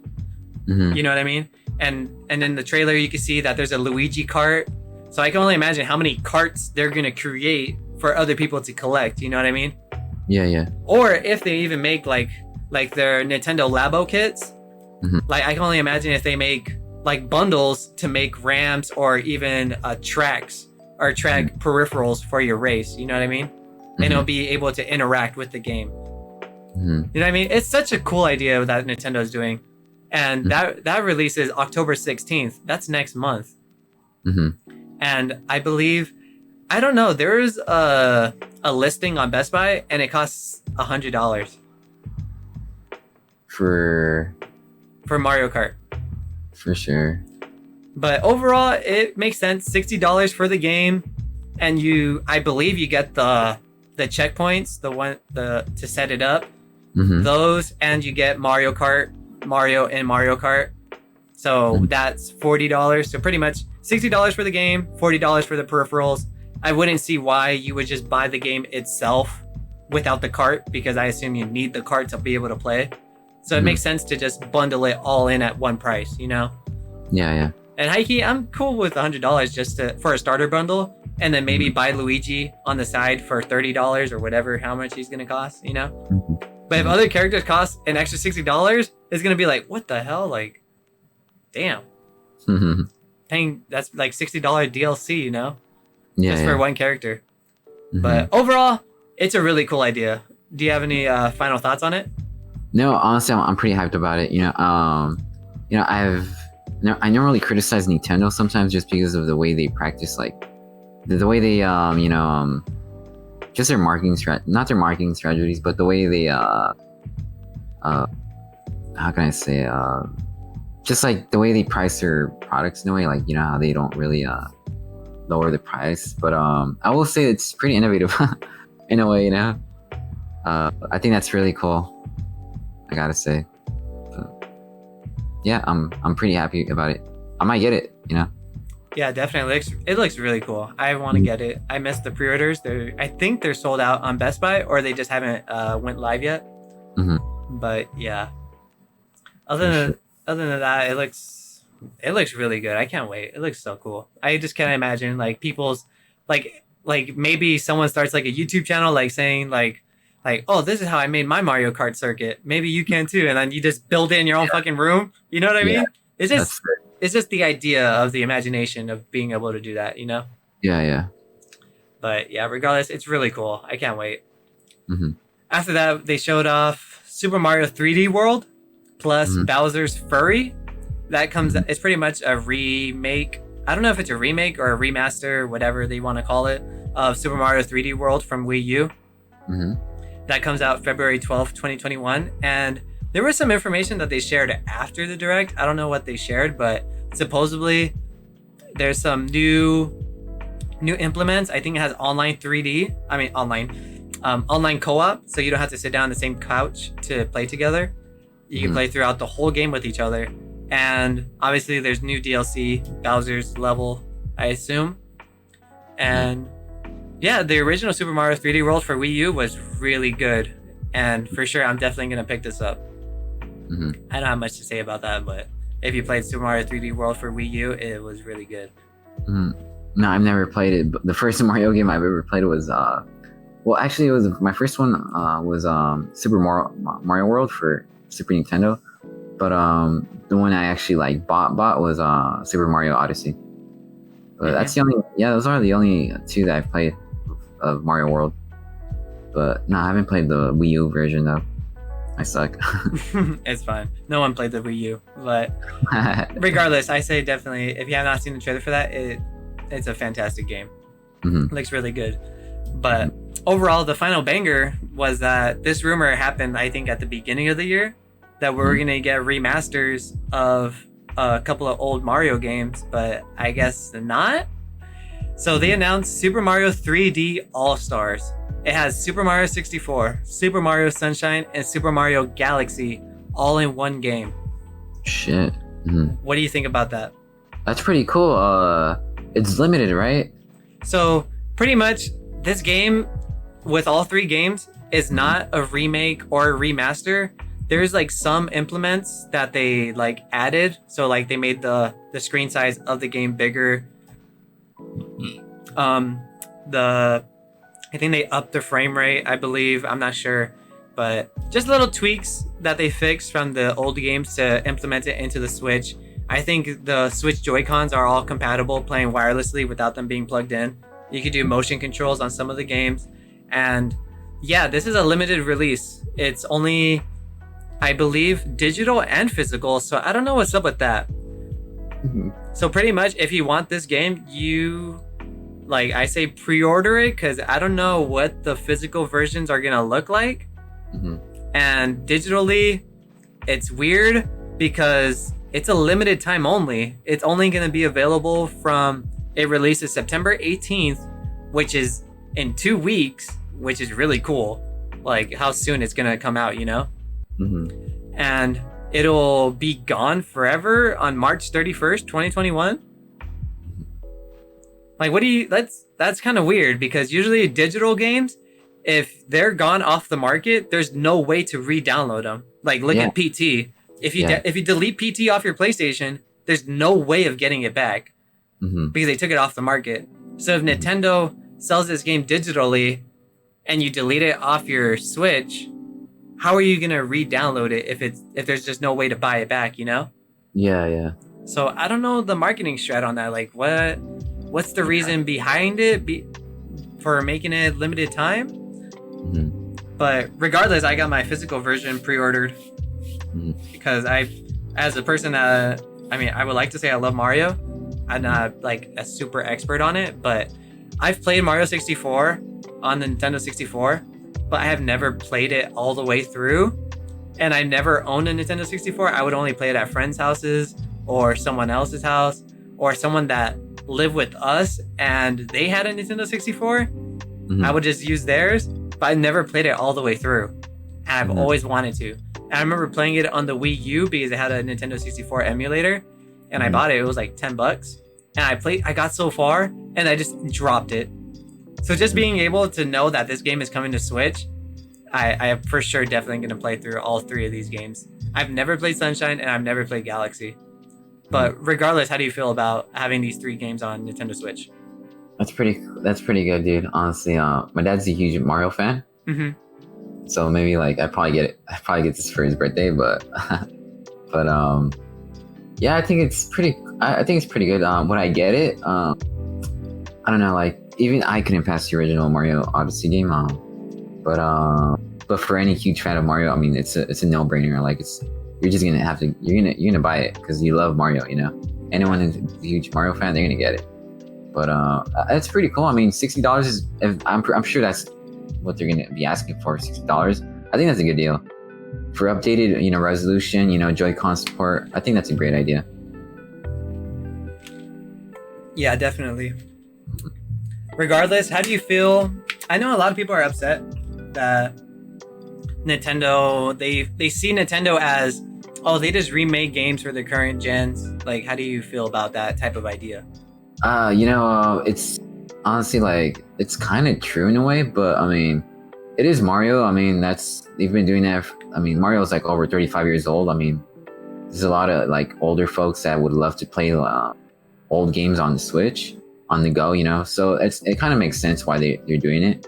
But at the same time, I feel like if PlayStation were to do the same thing with Uncharted or God of War, like, doing remasters every console generation, I feel like people would criticize PlayStation for it. But when it comes to Nintendo, it's like a double standard. Like, they'll say, oh, but Mario's a legend, you know what I mean? Like, I don't know. I feel like when they do it, at least they do it to games that actually hold up to its standard. You know what I mean? Like, you could play Super Mario, like the original NES Super Mario. Mm-hmm. It still holds up to this day. It's still a good game. You know what I mean? Mm-hmm. Like, it's not buggy or laggy or whatsoever. Like, playing like outdated games, like, oh my God, this looks god awful. You know what I mean? Yeah. But like, I feel like with most Mario games, they hold up really good. You know what I mean? And especially if they get like at least some type of update, like they made the screen size bigger to play on. I think they made it 16:9 by all games, so it fits the screen on the Switch. And it has Joy-Con motion controls implemented into the game. Like, at least they're adding something to keep it updated to what you're playing it on. You know what I mean? Yeah. But overall, I think I kind of don't like that idea though. Like, bringing old games into this game. Like I said, I've had a problem with Mario Kart Deluxe and what was another game? Super Mario Bros. The Wii U version. Like, they just remastered it and implemented it in the Switch. Yeah, they added a couple of new things, but I don't know. It's like, what if I already played it? I wish I got like a discount from that previous generation of games. You know what I mean? Yeah. But like something old like Nintendo 64, GameCube, and Wii, like that's 2 generations ago. You know what I mean? Like, I feel like that's fine. But if it's something that just happened, it's like, dang, you're kind of just bringing games that was on your dead console back to a console that's good. You know what I mean? To squeeze in a bit more money. But regardless, I'm pretty hyped. Like, I like the idea of playing old games, even if it's in a brand new way. But yeah, I'm pretty hyped. I've already got my pre-order. It was $60. So if you're a physical guy, I say get your pre-orders, because I feel like people are going to be scalping these. I don't know why. It's weird. Until they say something about why it's limited, I don't know why. It's weird. But regardless, I'm hyped. I'm really excited for 2 weeks. Hell yeah. New Mario. I've been itching to play Mario Odyssey and Breath of the Wild, so I can't wait. For sure. But overall, that's pretty much all the news we got this week. You got any last minute information that you like to share before we move on to community questions? No, that's pretty much it. I mean, those are the games that I wanted to talk about. It's cool. All right, we'll hop into community questions. Pretty much, these are the local questions. You can ask us questions on our Discord, or sometimes after I post like an Instagram post when the episode goes live, and I say, if you want to be featured on the next episode, leave a comment on my Instagram, like on that post. But regardless, it's easier if you guys were to join the Discord, leave a question in the Discord, in the local questions section of the Discord, and pretty much that's where we get most of our questions. But first question comes from Wild Thunder. I'll read through all Wild Thunders, and then we'll go to Steezless, aka Vince's question last. For sure. Let's do it. And then I got some questions for you too. I forgot to ask you. All right, for sure. It says, when is your next Mario Maker stream? I don't know that. Will when the content streamer begin like last time? Do you still love me? Yes. I never stopped. I think that's all my questions. You're welcome. And he says, what do you think about Mario Maker 2 Ninja speedrun that they're going to do? I forgot. In the Mario Maker 35th anniversary direct, they announced that they're going to have a special edition 35th-year anniversary. Pretty much a Ninja speedrun is pretty much speedrunners in the Mario Maker community. Whoever gets the fastest time, I don't know what you get. I think you get like a special prize directly from Nintendo. But It looks pretty cool. I'm not a speedrunner, but hey, if you are, that looks really cool. Mm-hmm. And Steezla says, when do you think Ready Player One AI will be implemented into society?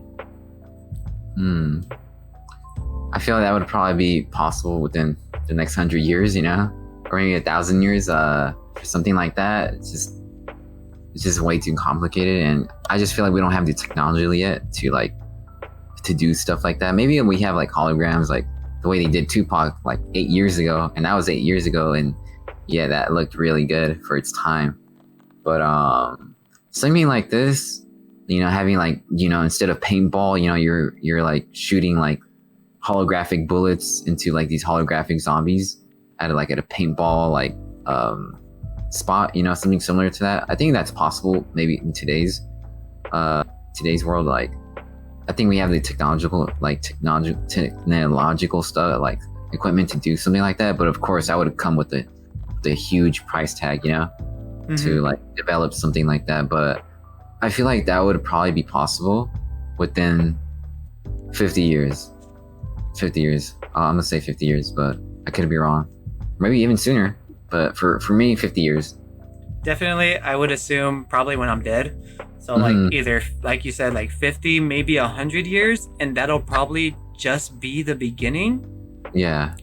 But I don't know. The way Ready Player One AI goes is literally you go to work in VR, you earn your money through VR, you do everything in VR pretty much, because there's not a place in the real world to do anything because it's just so shit, you know what I mean? It's just so easy to create it virtually than in real life, you know what I mean? Yeah. It's easy to live a virtual life than the real life one all the time, you know what I mean? But regardless, yeah, it's not scary to think about, but it's like, damn, like imagine just waking up, all right, let me put my headset on, let me go to work, all right, let me take it off, all right, fuck, I'm back in this real world, you know what I mean? Yeah. But regardless, for how easy it would be to gain one, it's interesting, it's easier, I guess, an easier life to live, but you still gotta eat in real life, you know what I mean? Yeah. But regardless, it's crazy to think about. It sounds like some Black Mirror episode. But yeah, I was gonna ask you, so I got some questions for you, boy. Let me pull them up. I just wanted to focus like Mario theme. I was gonna say, what was your favorite Mario game of all time? Super Mario 1991 for the Super Nintendo. Damn. I have so many great memories of that game. The soundtrack itself was just so damn good. You know what? I've to recall, I could probably name all the Mario games I've beaten. I've only beaten the Mario from the DS, Super Mario, Super Mario or whatever, I forgot what it's called, the DS game. Super Mario 3D World from Wii U, and Super Mario Odyssey. I've only beaten those Mario games, at least platformer wise. Like I've beaten some Mario Kart games, but no, actually I've only beaten Mario Kart 8. Now that I think about it, oh my god, I am awful. But I have played a lot of Mario games, but I have never beaten all the way through. But another one I was gonna ask, do you have any favorite Mario memories? Mario memories, like I mentioned earlier, Super Mario. My dad used to play with that game. He used to play that game with us, me and my brother and my sister, a lot. And to this day, I still watch videos of it. I don't play it because I just don't really have that much time. But I do watch like YouTube videos of it, and it just brings back so many great memories. Just laying down in the living room and just playing, turning on the Super Nintendo system and playing Super Mario. I mean, I gotta see Super Mario Odyssey. Super Mario Odyssey didn't really catch my interest at all. Like, even though it came with the Switch when I bought it, but I mean, I didn't really make any great memories with it. There weren't really any memorable moments in the game like the way Super Mario World was. But then again, I was just a little kid, But yeah, I gotta say, I had so many great memories of Super Mario World. Hell yeah. I was gonna say, do you still have does your dad still have the SNES and Super Mario? I think we still do in the garage. I could be wrong though. Well, I was gonna say let's pull it up and let's go play, because I never beat it and I want to play it on an actual Super Nintendo. I mean, I have the SNES Classic and it has the game, but it's still not like as like original as playing off on the original console, the original cartridge, and playing on a CRT TV. You know? Yeah. I would like to do that. That would be pretty cool. Yeah, and I'm on eBay, and the Super Nintendo goes for like $80 with 2 controllers. What the hell? Yeah. Hell no, I would not buy that. But regardless, I was gonna say my favorite memory of Mario when I was overall is the Mario DS version. Literally, all of us. It was like, when I used to live in Montclair, like the very first house in Montclair, down this like 4-5 houses down, I had my neighbor, Erica, and then my other neighbor, Marina, and literally around the block was Kevin, and then around the other block was my friend Ricky, and we all had DSs, dude, and we all had the same games, so we were always playing together. You know what I mean? Like we would just go to each other's houses and just play, and we would always be playing either Mario Kart or fucking Picto Chat. Just regardless, the Super Mario game, it had online multiplayer and just had a bunch of mini games, and man, that was really fun. I remember those days. Yeah, that was probably my favorite memory as Mario as a kid. When was that? Was that like in elementary, middle school? Yeah, like probably like Elementary. 5th, 6th grade, probably 4th to 6th. Yeah, I wasn't even there with you guys, but I feel nostalgic just hearing that, you know, because at that time I was a PSP fanboy, not a Nintendo DS fanboy. Yeah, definitely. Yeah. It was really cool, man. That was a good old days. Good old days, I bet. That's cool. But yeah, I was gonna say. All right, last question. I was gonna say, who's your favorite Mario character and why? Damn. I would say Mario, but I also like Toad. Just the way he like fucking screams when you're playing against him in Mario Kart. He's like just so funny. Also because like I did like quotation marks, well, not quotation marks, but like real life Toad, Oh yeah, like, your version of Toad. Yeah, the version of what Toad would look like in our world.